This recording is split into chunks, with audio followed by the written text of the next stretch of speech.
Magandang araw mga tol at mga idol. Ito na ang pinakaiintay nyong lahat, ang ating money hunt.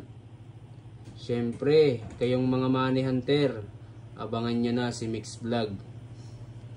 Unang-una sa lahat, Quezon City, Pasay, Makati, Las Piñas, Hari ng Tondo, yan mga taga-Tondo.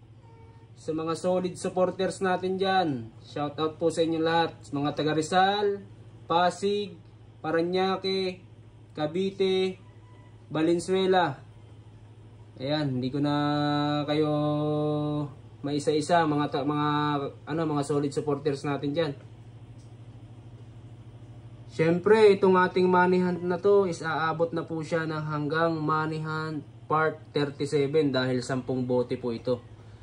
Yan mga idol. Ito nga po palang bote na to is ang laman po nito ay 1K po. Bali dalawa po siyang tag 5. Yan, syempre hindi mawawala ang ating sticker na Mix Vlog. Yan. Kung naiintindihan niyo po yung sulat mga idol, yan po Valenzuela po yan. Syempre wag po natin kakalimutan mag-share, mag-follow and mag-like. At wag din ninyong kalimutan na mag-comment kung anong lugar ang pwede kong unahin sa 10 lugar na to. Sa mga lugar po na hindi nabanggit, syempre wag po kayong magtatampo dahil bigla-bigla po akong dumadayo sa mga lugar na hindi ko pa napupuntahan. Yan. Ang dami ko pong mga lugar na hindi na ilagay dito, pero once na mapadpad po o magawi po ako sa lugar ninyo, may posibilidad po na maglapag si Mix Vlog sa inyo. Yan.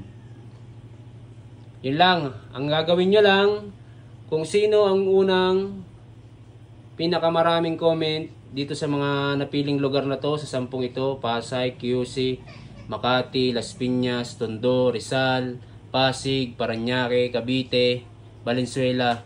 Kung sino po ang pinakamaraming comment sa inyo, siya po ang uunahin natin. Kukunin na po natin dyan sa mga nakapila na yan. Siyempre mga idol, wag po ninyong kakalimutan ding sabihin kung saan po sa Cavite. For example, saan sa Cavite.